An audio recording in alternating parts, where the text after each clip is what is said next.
Assalamu Alaikum. Walaikum Assalam. How are you, Amir? I'm fine, Baba. Will you tell me the remaining story today? Of course, I will tell you the remaining story of Prophet Musa alayhi salam. Now, where did we stop yesterday? You told me till how God sent the final sign to the people of Egypt. And what was that? It was a sign of blood. God turned Nile water into blood. That's very good. Insha'Allah, I will start from there. Listen carefully. Bismillah.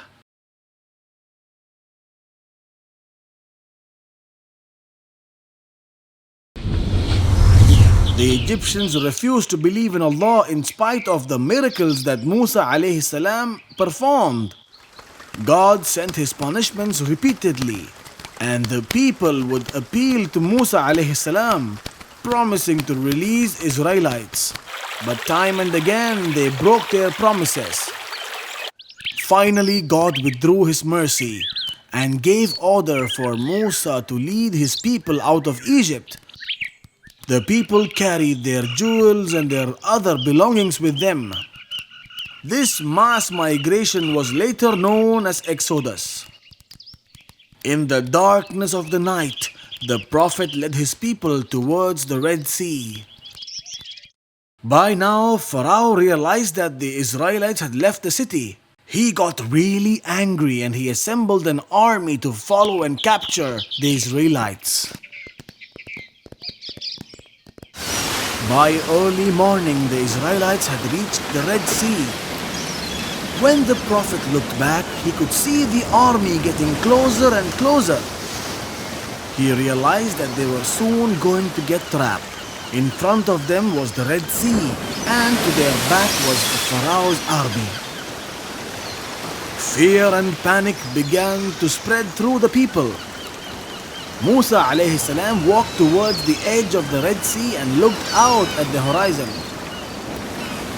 It was then that Yusha alayhi salam turned to the Prophet and asked, "In front of us is this impassable barrier, the sea, and our enemy is approaching from behind. Surely death cannot be avoided." But the Prophet did not panic. He stood silently and waited for God to keep his promise to free the children of Israel. At that moment, Allah commanded the Prophet to strike the sea with his staff. Musa alayhi salam did as he was commanded. A fierce wind began to blow. The sea began to swirl and spin. And suddenly the sea parted, revealing a path for the people to walk. It was a miracle! The Prophet then led his people across the sea. As they walked, the waves stood like a mountain on each side. The Prophet ensured that everyone crossed the sea safely. When he looked back, he could see the Pharaoh and his men approaching. The Pharaoh and his army had seen the miracle as well. But the Pharaoh was a pretender. He wanted to take credit for this miracle. So he shouted to his men, "Look, the sea has opened at my command, so that we may arrest them." They rushed across the parted waters following the Israelites, but when they reached midway, the water came crashing on them. The Pharaoh realized that he was going to die. He shouted of fear, "I believe that there is no God other than Allah, and I surrender to you." But it was too late. The curtain fell on the Pharaoh's tyranny, and the waves carried his body to the shore. When the Egyptians saw his dead body, they realized that the man they had worshipped could not even keep away his own death. They now knew that he was never a god. God had favored the children of Israel, and he led them safely out of Egypt. After a few days of walking in the desert, they got thirsty. God then commanded the Prophet to strike a rock with his staff. It was a miracle. There came 12 different springs of water from the rock. Each spring was meant for 12 different tribes. God did this so that there won't be any dispute while sharing the water.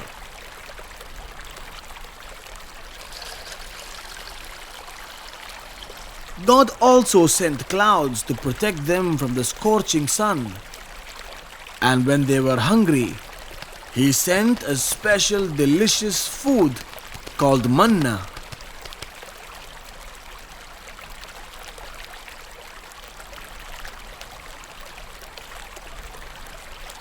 But in spite of God's generosity, many people kept complaining to the Prophet. Musa alayhi salam scolded the Prophet and reminded them that they had just left a life of slavery. He asked them to be happy instead and thank God for His generosity. The children of Israelites were broken people, unable to stay away from sin and corruption. They were tired of manna and tired of the traveling. They wondered if there really was a place called Canaan after all. The people kept traveling through the desert for days and days. They were walking with no destination, day and night, morning and evening. Eventually they entered the Sinai. The Prophet realized that this was the place where he had spoken to God before his journey to Egypt. Musa alayhi salam decided to climb the mountain, so he called his brother and asked him to take charge of the people while he was gone. But before climbing the mountain, God ordered the Prophet to fast for 30 days. On the 30th day, God then asked the Prophet to fast for 10 more days. After the fast was completed, Musa alayhi salam was ready to speak to the Lord once again. He then started climbing the mountain. The climb was long and difficult. Once he reached the top, God gave him 2 tablets.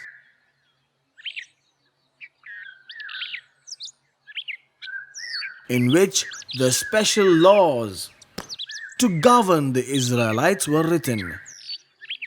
Musa alayhi salam had gone for 40 days and the people grew restless. They were like children, complaining and acting impulsively. Among them there was a man named Samiri, who was more inclined towards the evil.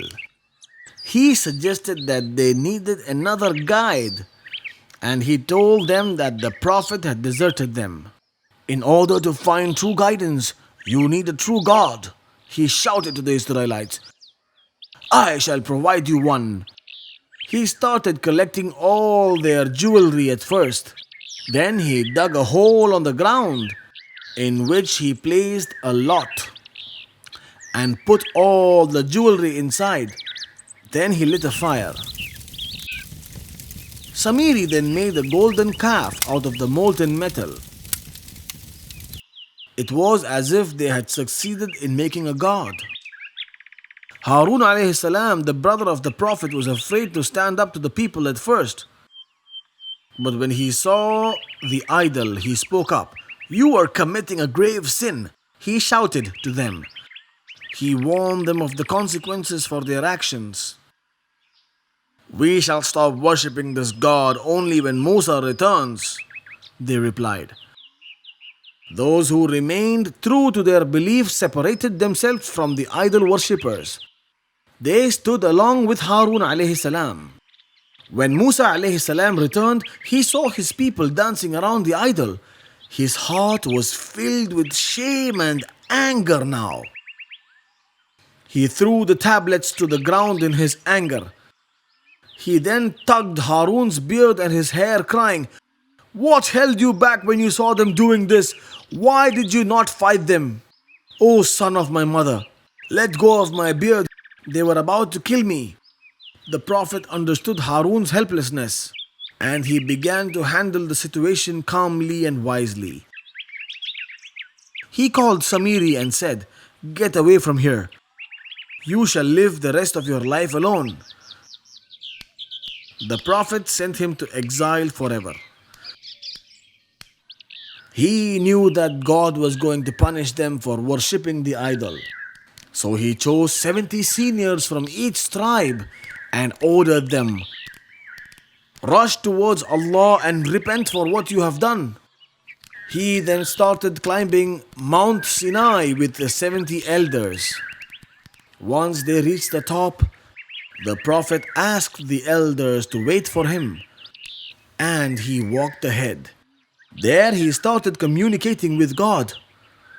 The elders could hear Musa speaking with the gods, but they could not see him. The Prophet returned after some time, and the elders told him, "O Musa, we shall never believe in you until we see Allah ourselves." Their stubborn demand was rewarded with punishing thunderbolts and an earthquake that killed all of them instantly. The Prophet was very sad now. He wondered what he would say to the children of Israelites. Those 70 men were the best of the people. So he turned to God and prayed for forgiveness. Allah heard his prayers and he raised the dead people back to life.